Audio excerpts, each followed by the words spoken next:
couple folks say they couldn't make it today, but would love to hear the recording. So I figured we'll go ahead and get started, and I'll send that out once I get it uploaded to YouTube. We have a couple folks who I think will want the recording who are new. So I'll just give a kind of a quick introduction. So we're Nth Degree CPAs. We work with primarily small and mid-sized business owners. And I have Chet and Kyle on. Chet's going to walk through kind of some information on entity structuring today. This will be the first of several kind of tax-focused, finance-focused webinars that we'll be hosting. And we'll have kind of a myriad of different people on here, clients, people who are just starting a business, looking to invest in real estate, kind of different trends. So if there's a topic that you'd like us to cover in the webinars too, feel free to shoot me an email. I think I've spoken to most folks we've invited to these. But Chet, maybe do you want to take it from there? Yeah, absolutely. I'm going to share my screen here. Just give me a sec. All right. So entity structuring, it's a question that we get from a lot of people, primarily people that are going to be jumping in as a business owner, and that's I use that term to really describe a lot of different groups of people. And so usually when people hear business owner, they kind of think of a very traditional, I have a business, I have employees, and that certainly is one aspect of it. The other aspects would be maybe I own investment real estate. And so for a lot of people that also falls into what type of entity structure do I need to have for that. The other one that comes to mind is not a lot of people who are work as contractors, or at least some of them don't necessarily think of themselves as being a business owner, but for this purpose, when we talk about entity structuring, what are the decisions, things to consider, that certainly falls into this as well.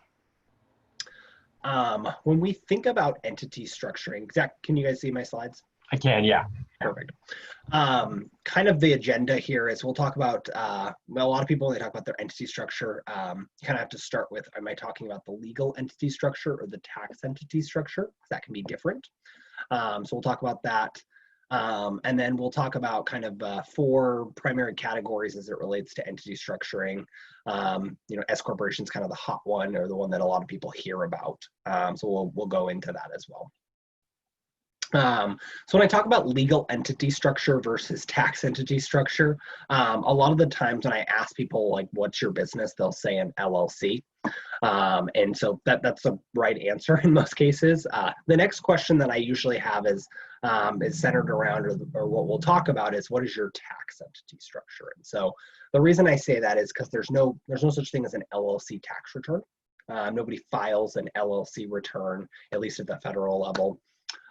Really, when you have a legal entity, when you're choosing which one you're going to be, that then has a certain ramification for default purposes for tax, for your tax structure. And so to give an example of what that might be, if I'm a one person, I set up an LLC, by default, I'm going to be taxed as a sole proprietor. And so I'll be an LLC that's taxed as a sole proprietor. We'll go into kind of some of the different types of legal structures and why, some pros and cons to them, and some of the tax structures as we go through this. But more so a note, when you're thinking about legal versus tax, there is a distinction. So if I'm legally structured with 2 or more people and I have an LLC, by default, I'm a partnership.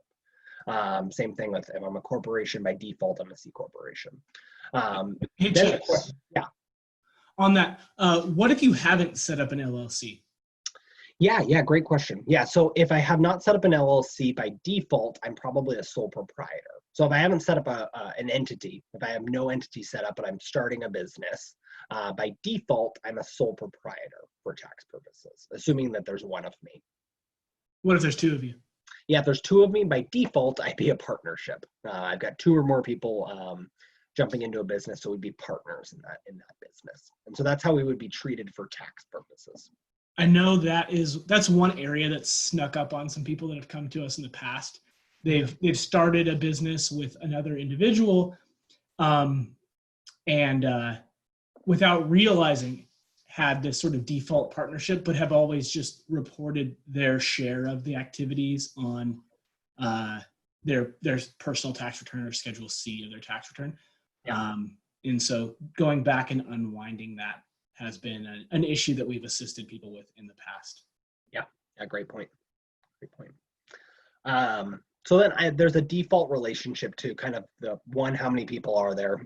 Do I have an entity structure? Do I not? And then if I do have an entity structure, what's the default for tax purposes? That being said, there's a default, and then there's the IRS often, in most cases, allows you to make an election to be treated as something different. And so maybe I'm an LLC, but you'll hear some people be an LLC that's maybe taxed as a S corporation. So legal structure is I'm a LLC, tax structure is I'm an S corporation. And so that means something different. And largely it's indicating to the IRS how you want to be taxed, or what the tax treatment of your business is going to be. And there's various reasons why you'd need different types of entities, which we'll go into. Anything else on this topic, Kyle or Zach, that you had to add? Nothing so far. No, perfect. Awesome. So the first one we'll jump into is an S corporation. And so if I'm a corporation, my business starts out at legal structure as a corporation, or if I'm an LLC, I can make an election to be an S corporation. So this one's really popular. A lot of times we see this with a lot of service-based entities, and I can explain why that is.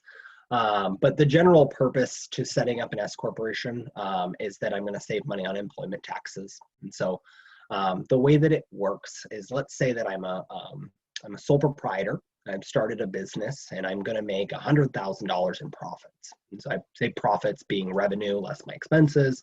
My profits are going to be $100,000. So what an S corporation would do is you're required to pay yourself a reasonable salary. And so we can talk about that a little bit. Let's just say that's $60,000. And so I'm basically cutting my $100,000 into $60,000 of wages, $40,000 of profits, combining that together for my total income there. The $40,000 of profits, that's not subject to employment taxes. And so in that example, I'm probably saving close to $6,000 per year. So it's really popular for service-based businesses, because a lot of the times are closely held service-based businesses. So one or more members, because a lot of the times those people are selling their time. They're usually making a certain amount of money, and because of the structure of an S corporation, they can save money on taxes. The other thing that I don't think a lot of people talk about with an S corporation is it does allow you to potentially claim certain deductions that you can't get with other entity types. The Augusta loophole is one that a lot more people are starting to hear about. It's the idea where you can rent your home from yourself, which is only available to corporations. You can't do that as a sole proprietor or partnership. Often that's another factor in deciding whether or not this is a good entity for you. The other one is something called the qualified, basically the qualified business income deduction, QBID. A lot of the times when we run scenarios of what type of entity should somebody be, this is something that gets missed. And it's unfortunate, because a lot of our high income earners, when we're thinking about what type of entity should you be, a lot of times this deduction, which can be as much as 20% of your profits. So imagine I'm somebody making $100,000, 20% of that is a $20,000 deduction. That could be some major tax savings for you. And so kind of the three main reasons there as to why I would be an S corporation. So pretty popular for for a lot of service-based closely held businesses. In terms of structure, you do have a separate tax return. Basically summarizes the activity of your business into like on a separate tax return. You do have to identify what your reasonable compensation is, which is kind of an exercise.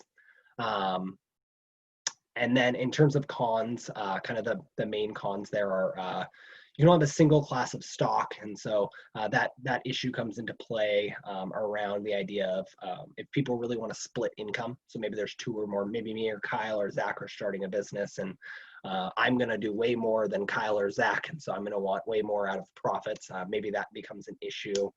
You can't have foreign investors, and I can only have 100 shareholders. So if I'm looking to kind of grow something big, a big entity, S corporations maybe are limiting in that regard. Maybe pause there. Zach, Kyle, any thoughts? Questions? Yeah, thanks, Chet. Can you talk a little bit about concerns around specifically contributing to retirement plans under an S corp structure?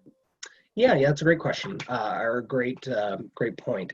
So when I become an S corporation, I'm no longer self-employed, and the reason that that is important is a lot of the times when we look at total deductions, a lot of the people, basically, a lot of the contribution limits are based on earned income, and so with an S corporation, I'm trying to drive my wage really low intentionally to save the most money on taxes, but that also then changes the amount that I potentially can contribute to retirement. So long story short, in looking at the entity selection, you do have to factor in how much do I want to put away for retirement for pre-tax savings, because there is potentially some limitations on the S corporation as opposed to some other entity structures.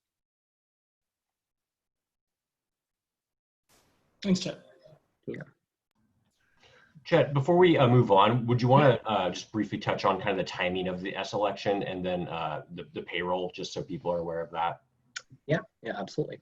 Yeah, great points. So the timing of the S corporation election, typically people want to make that election by March 15th. That's kind of the IRS's official due date. So for 2020, if, for example, I would have wanted to have already made that election by March 15th for this year.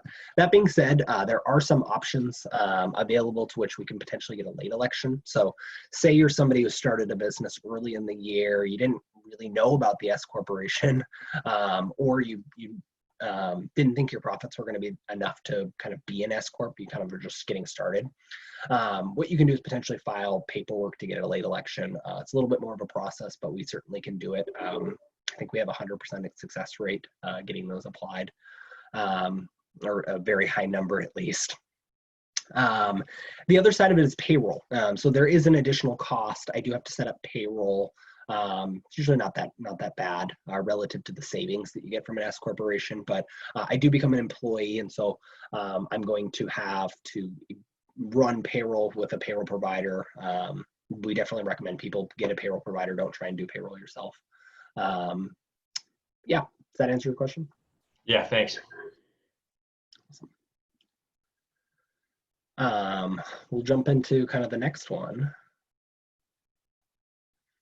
So the next entity that's considered is C corporations. And so typically when people are thinking about C corporations, for the most part, it's not tax related. It's more about I'm going to take on funding. And so this is usually your startup. I'm going to try and raise a bunch of capital through venture capital. I have a big idea. I really want to grow something big quickly. And so I'm going to form a corporation, set up a C corporation, because I'm trying to, it's less about tax and more about just growing something big. So that's usually the situation which we see a C corporation. In terms of, yeah. Why are investors more interested in C corporation versus other types of entities? Yeah, for a number of reasons. Probably the most common of the ones that come to top of mind are the type of income they get out of it. They like dividends, and so that's just specific to how they like to get capital out of, how they like to turn a profit. Usually, also they're looking for the big payout when they're making these types of investments. The other ones are typically they find it to be more secure, and so there's a lot more. It's a more official form of an organization, in my opinion, than other ones. Any others that come to mind, Kyle? Yeah, just a couple.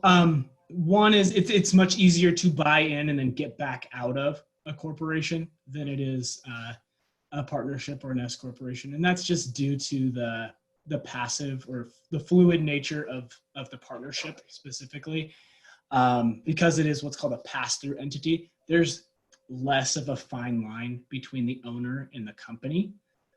Generally, investors want to be sort of detached from the company and really just are kind of sitting back and hoping for a return on their investment. The other point is specifically on that pass-through nature for past partnerships and S corporations.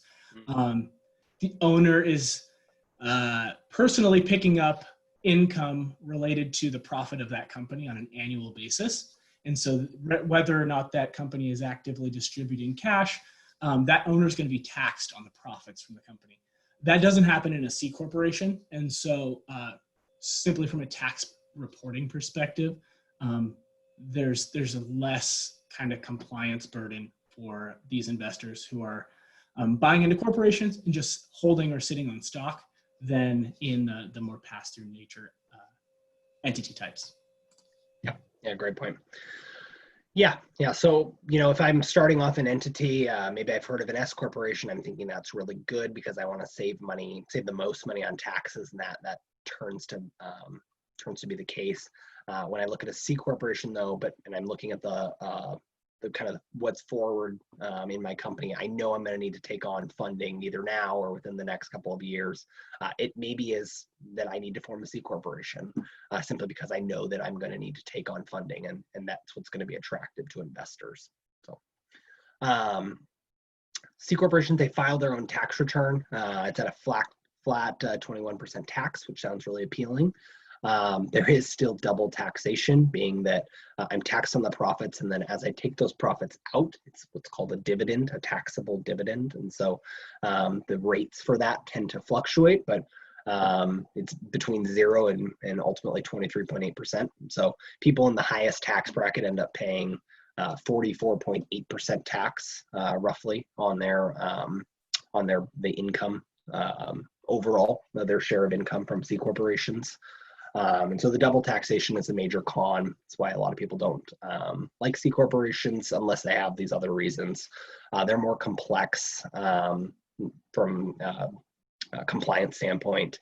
In terms of pros, I have multiple classes of stock, a lot of fringe benefits, things like parking, health insurance, stuff like that that's available for C corporations that you can't get with the other entity types. And then probably the last one is the 1202 exclusion, also called the small business stock exclusion. This is a big consideration for people who typically know they want to start a company and they're already looking at an exit event, or they know they want to sell off a big portion of this. And so the way that this typically works is it's the idea that I can get up to $10 million of gain exclusion on the sale of my stock. And so I started the company, I put little to nothing into it, 7 years from now, it's worth $10 million. I can potentially sell that and exclude up to $10 million or potentially more than that in some cases from taxation ultimately. And so a big benefit there for businesses that want to set up that know that they're just trying to get to like an exit point. They're going to try and build something big and they want to sell it eventually. Anything else, guys, on this one? Yeah, just one note on the 1202 exclusion. It's usually more attractive for companies that are developing some sort of either software or some sort of product, less attractive for like service-based companies. And that's because there are some exclusions from the 1202 rules that kind of carve out and disallow that for like professional service-based companies or medical practices, that sort of thing. It's really geared more towards companies that have developed something unique. Yeah, great point. Yeah, e-commerce is another one. It's really common. So moving kind of to the next one, kind of sole proprietor, single member LLC. So again, Kyle mentioned this earlier, but it's the idea of I haven't set up anything. I'm really just a sole proprietor to start out, or maybe I've registered. Some states allow for you to register as a sole proprietor or a single member LLC. And so typically, one question we'll get is, should I set up an LLC for my business? What does that do for me tax-wise? It's a really common question. A single member LLC is what we call a disregarded entity. And so basically the IRS, again, there's no LLC tax return. So if I have a small business, I set up an LLC, I'm really doing it for risk mitigation purposes. It's less about taxes. And so I'm just trying to separate the business, what's going on there, from all of me and my personal assets. Yeah, Create some separation there. I think it's a good point. I know this is a question I get probably every week, which is, hey, I have this rental property. Should I put it in an LLC so that I can claim the deductions there? Yeah. Going back to your point, because the LLC is disregarded and the IRS doesn't view it as anything really, you can claim those deductions whether or not you have that LLC. It really is just more of a legal discussion than a tax discussion. Yep. Yeah, great point, Kyle. Yeah, so in terms of sole proprietor, single member LLCs, what's the general purpose? They're simple, they're easy to start out with. Really, I'm just getting started. I just want a simple entity type to kind of start my business and get it going. Usually it's a risk-based decision, but in a lot of cases, an LLC is great as opposed to a sole proprietorship because of that risk mitigation purposes.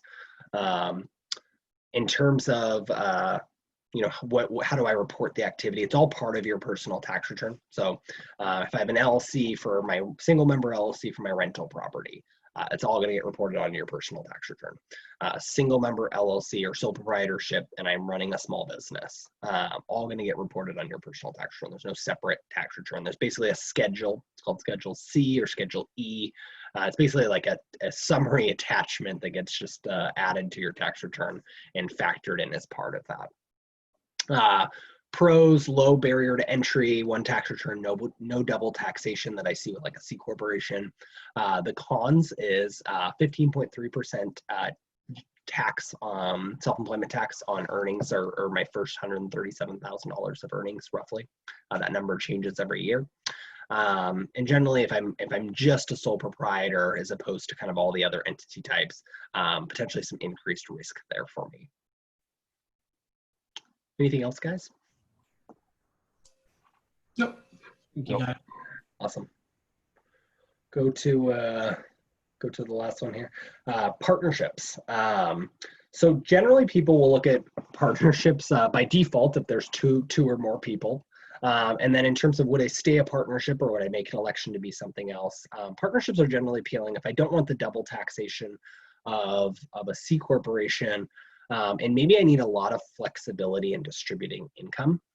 And so if it's Kyle, Zach, and me, and we all want to start our own CPA firm, but I say, hey, Zach and Kyle, I'm going to do way more than you guys. And I have a big client list. And so I'm going to want the first $50,000 of profits. And after that, maybe we'll do 30, roughly, or we'll split it. There's a lot of flexibility. And so in terms of, if somebody's going to be doing way more than the other partners, somebody's going to be contributing more assets, there's a ton of flexibility. Basically, whatever you want the distribution of income to be, you can kind of make that happen within a partnership. And so really popular for those reasons. Popular in real estate when people want to combine, people want to come together and invest in real estate. They're really popular in that regard, simply because it's easy to get money in or get money and then property in and out of a partnership without, or typically it's a better way to do it without triggering tax. So kind of the common reasons to form a partnership. In terms of structure, I do have a separate tax return that doesn't pay its own taxes, so there's no partnership tax. That all passes through to the partners. Important concept is that partners are not on payroll, and so a lot of times people will set up a partnership and they'll start putting themselves on payroll, issuing a wage to themselves through similar to how they would do with employees. And so they'll set up. Partners are actually not supposed to be on payroll. The way they get paid is either through just distributions for their ownership percentage of profits, or if there's what we call a guaranteed payment. And so that's similar to a wage, being that, again, going back to the example, I want $50,000. I should get that first. I'm going to get that probably as a guaranteed payment, and then thereafter we'll distribute profits. They're less complex than C corporations, no double taxation. They're typically, you're going to pay more taxes than an S corp. And so if I'm looking at kind of partnership S corp, I'm usually going to pay more taxes, and then maybe more risk in some instances than a C corp, depending upon how that partnership is structured. Any thoughts, Kyle, Zach? Yeah, just on that risk piece. I just want to emphasize that because of the amount of flexibility there is with a partnership, we often see people kind of get themselves into unnecessary trouble by not through anything malicious, but kind of taking advantage of that flexibility. It creates some unnecessary consequences from a tax perspective long term that can leave one partner subject to additional tax that kind of wasn't the intended outcome. So with the partnership, definitely an area where you want to get a qualified attorney involved and have them draft some pretty clear partnership terms, a partnership agreement that you can that you comply with and follow as you work under the partnership. Without that, there's just a lot of risk that something unnecessary or unintended could happen that leaves one or both partners in a bad spot. Yep. And so that's a great point. I would say that advice applies to, normally when people think of partnerships, they think of, in this context, they'll think of we're starting up a brand new business. It could be there's an existing business and you're joining it. So maybe you're on the partner track and you're getting now you're getting 2% of a monster company. You should definitely consult with an attorney to look at the partnership agreement. Make sure you consult with your tax advisor. Make sure you understand how that's going to impact you. Impact your tax situation. We've seen situations where the other thing to consider is what happens if somebody leaves the business. So all those types of terms should be hammered out prior to entering into kind of a partnership. I would say on this one in particular, one of the most common mistakes that we tend to see is a lot of the times people they'll start partnerships with friends or family. And so because of that, they'll say to themselves, well, it's my friend or family. We don't really need that formal agreement. We've seen so many friends or family members be broken up because of bad business arrangements or something goes haywire or south. And so I would actually argue that if it's friends or family coming together, it's even more reason to have a partnership agreement, simply because those are people if something does go wrong, you probably just want to hammer out what those terms would look like prior to something bad happening. Good point, Jeff. Anything else, guys, on that one? No? I've got some good questions here. Maybe we could dive into those if that works for you guys. Great. Cool. So as a 1099 independent contractor physician, getting around 100K income, can I employ my parents and kids and give them 1099s and have a retirement plan, defined benefit plan? Yeah, possibly. There's some limitations based on age and their income and their situation, whether or not you're providing, 50% of their support. So there is a situation in which employing your kids or your dependents is a great way to, especially if you're providing for them anyways, especially kids, they're expensive. It's a great way to potentially shift income in a way if they're performing services for your business. So I think that's the key, is determining how they perform services.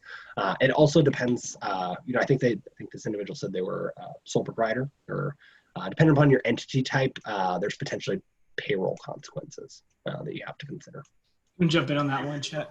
I think in this situation, I think you're right. It sounds like this person is an independent contractor. You're going to be a sole proprietor.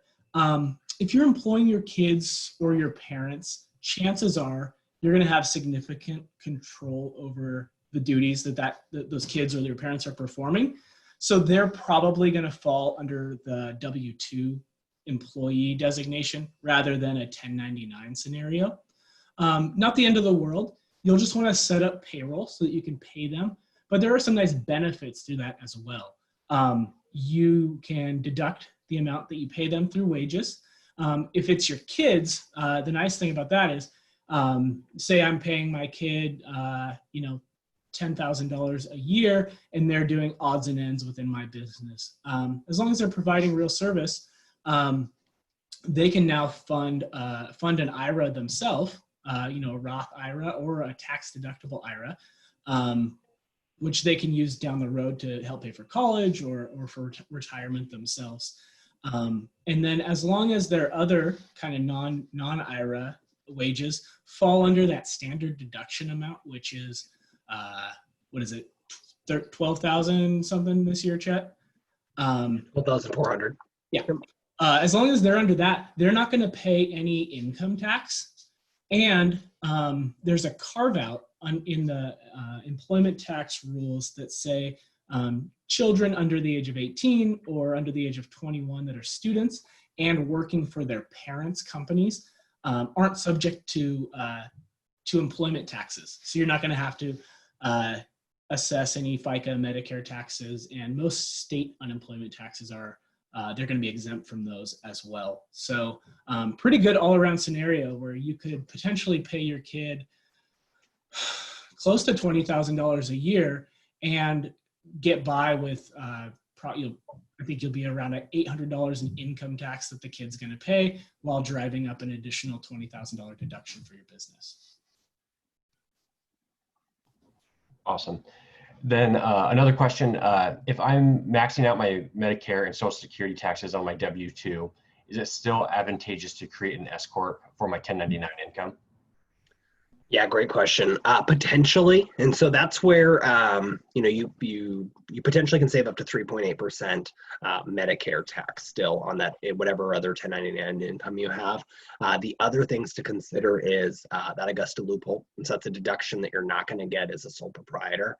And then the other one to consider is the qualified business income deduction. And so does paying yourself a wage through an S Corp potentially allow you to get that deduction that otherwise you wouldn't get because maybe your income's phased out depending upon how much total income you have. And so possibly it would be a situation where you probably would want to run through a scenario, run through kind of a tax scenario to determine what are the additional costs of an S corporation versus what is the estimated savings that I'm going to get from it, and then make a decision based on that. You made some couple great points there, Chet. One thing I wanted to note is you could definitely phase out on the Social Security.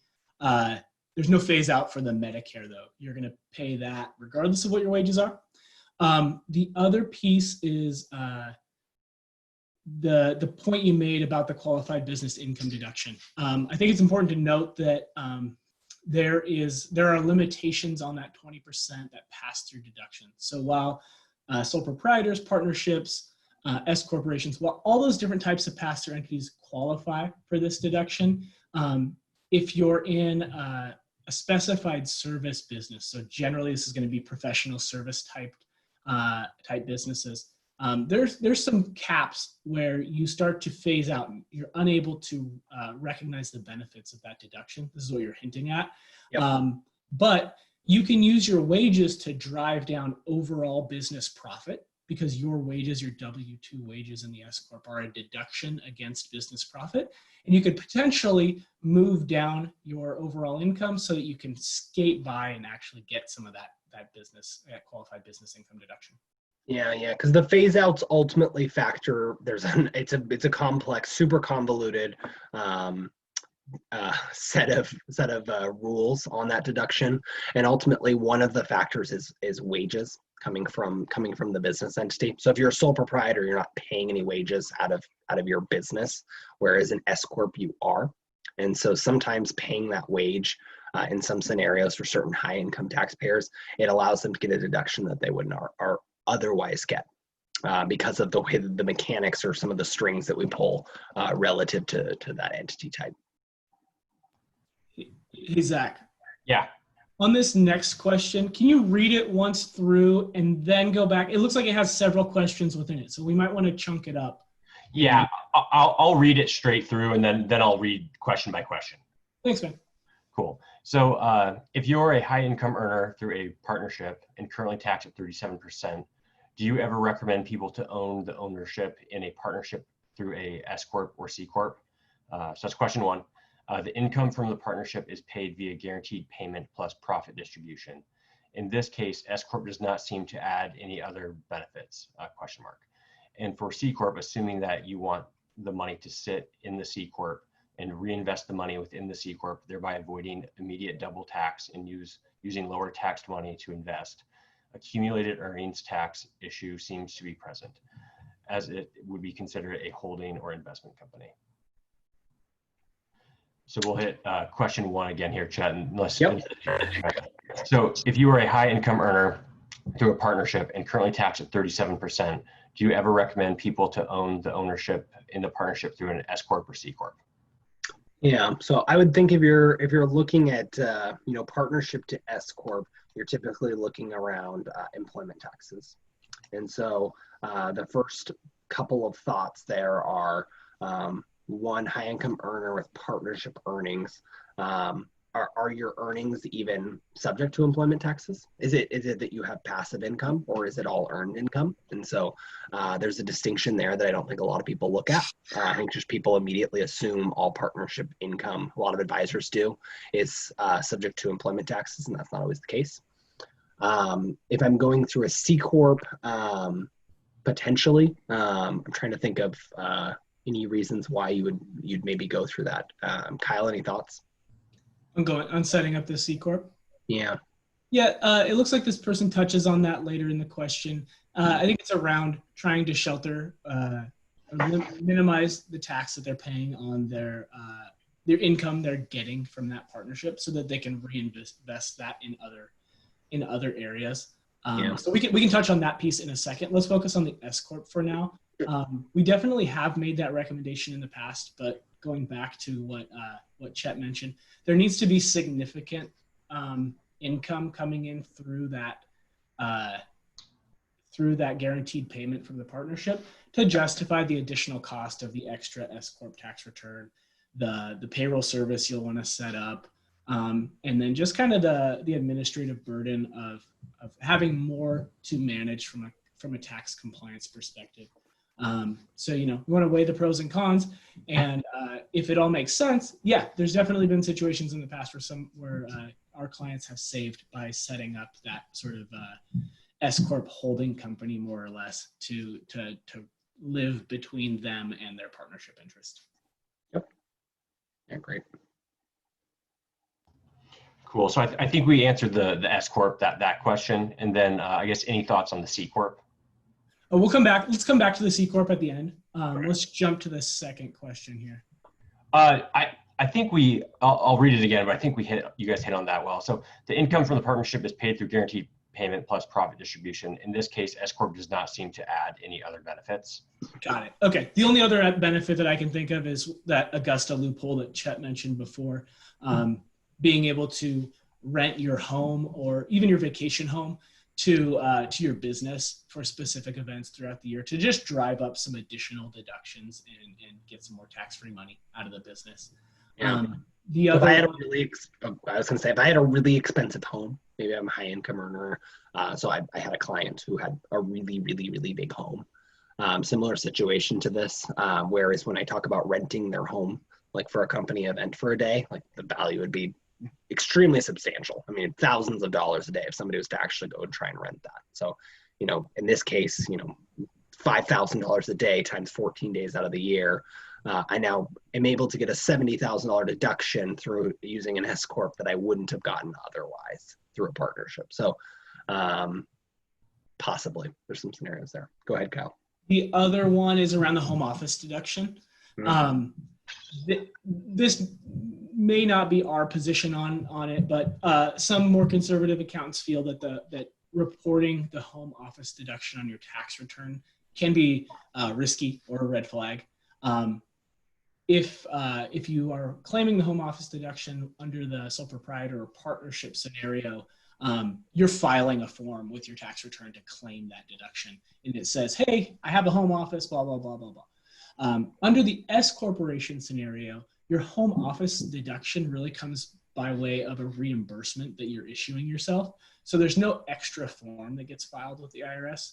So you could make the argument that there's less risk in taking that deduction through the S corporation structure. Yeah, good point. Cool. And then, so the final piece of this is C Corp. So assuming that you want money to sit in the C Corp and reinvest the money within C Corp, thereby avoiding immediate double tax and using lower tax money to invest, accumulated earnings tax issues seem to be present, as it would be considered a holding or investment company. Yeah, so that's a good point. There is something called the accumulated earnings tax, which basically says you can't just leave money in a corporation indefinitely. you need to distribute it or use it. So it sort of depends here. We probably would need to look at the specifics of what your plan is and what you're hoping to do with the funds within that C Corp.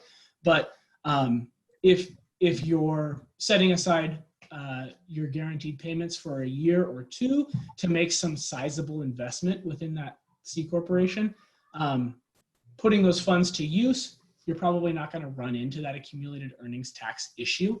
But if you're leaving the funds in there for very long periods of time and you're not actively using those funds, that's where you may get into some issues. We can do some calculations around that to figure out, what you should be distributing. But definitely some opportunity there. And that's one of those ones where it's going to come down to the facts and circumstances. So we would want to build out a more robust plan in your specific case to see what makes the most sense for you.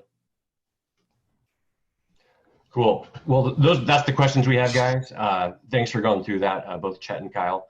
For folks who are able to join us live, thank you also. And whether you're here live or watching the recording, I would encourage you to shoot me an email. I hear at the bottom, zach@n3cpas.com. If there's a subject you'd like us to cover in a future webinar, we plan on doing kind of a series of these.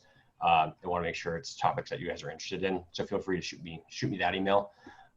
Guys, any closing words? No, I think we got it. Just reach out if anybody has any follow-up questions or if there's anything else we can do for you. Cool. Thanks, guys. Thanks. Exactly.